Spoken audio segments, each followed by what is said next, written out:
अभी हमने हिंदी साहित्य का काल विभाजन पढ़ा था।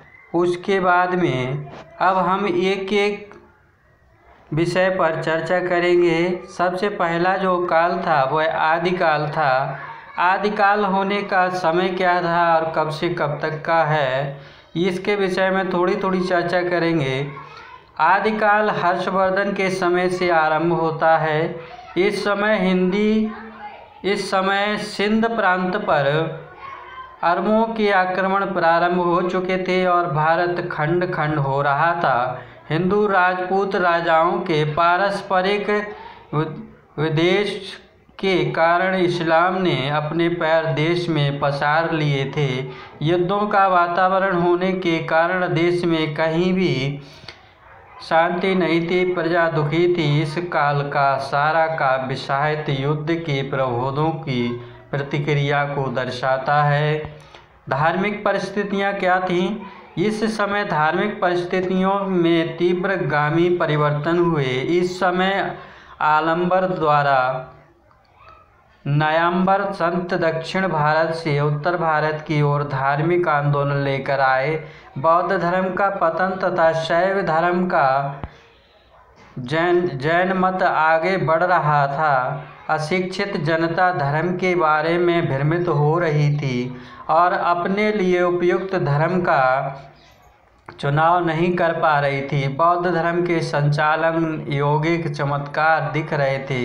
इस समय के वैचारिक असंतुलन के अनुरूप खंडन मंडन का काव्य लिखा गया।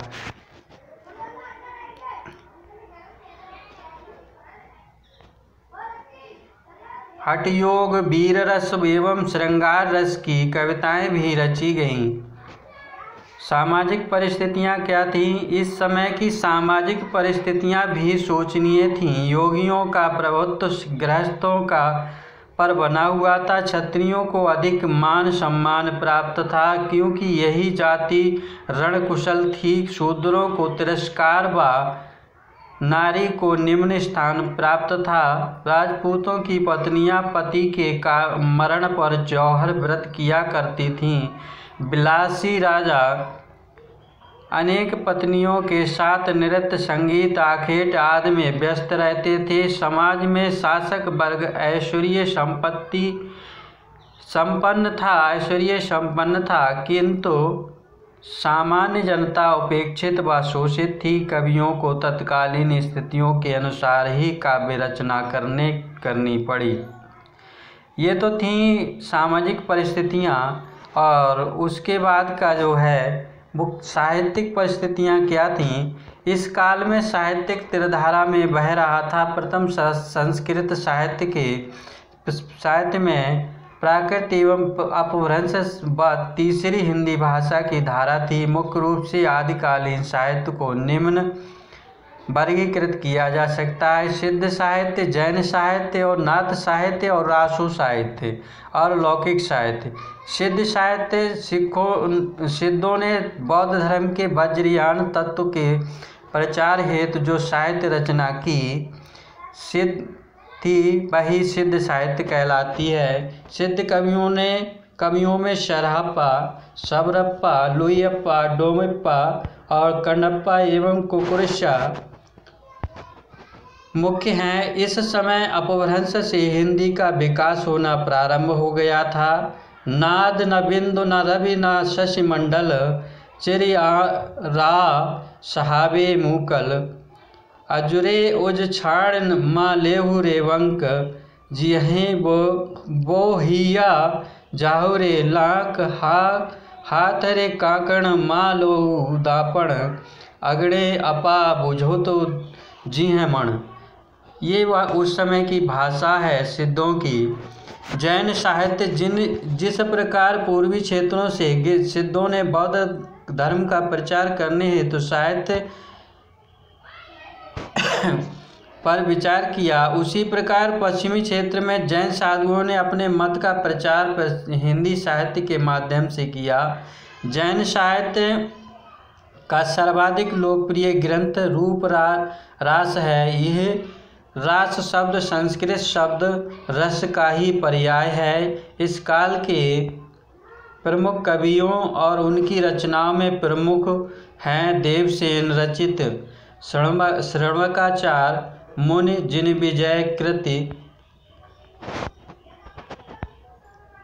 बाहुबली रास, विजयसेन सूरी कृत, रेवंतगिरी रास, जिनधर्म सूरी कृत, स्थूलभद्र रास आदि ये ग्रंथ हैं। उसके बाद में नाथ साहित्य कालांतर में सिद्ध साधना में अनेक विकृतियां आ गईं, जिन्हें दूर करने के उद्देश्य से नाथ संप्रदाय उदित हुआ। नाथ साहित्य के मुख्य प्रेरक प्रवर्तक गोरखनाथ माने जाते हैं। 13वीं शताब्दी से ही ये प्रचलित है। साहित्य रचना की नाथ पंथ में ईश्वर को परिकल्पना शून्य रूप में की गई।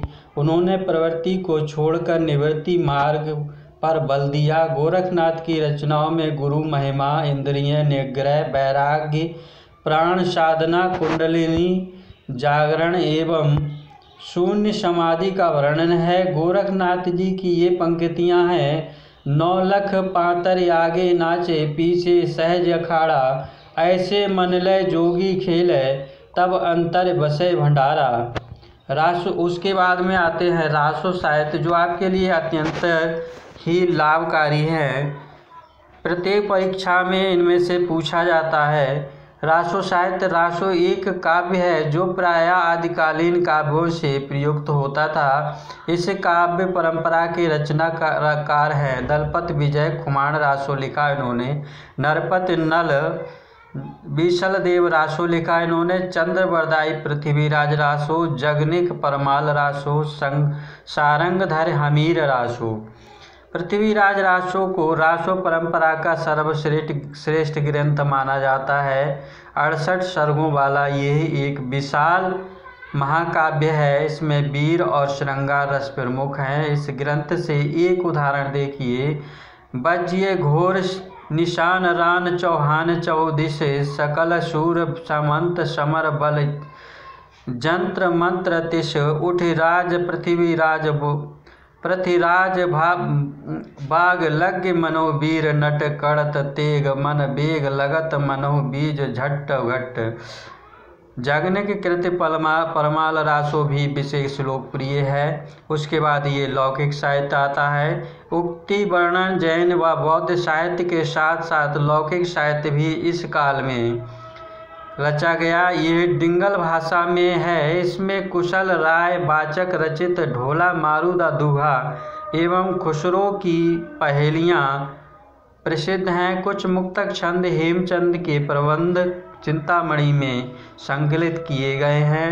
तो ये था हिंदी काव्य साहित्य का आदिकाल का वर्णन। तो कल भक्ति काल को लेकर आएंगे। तब तक के लिए धन्यवाद।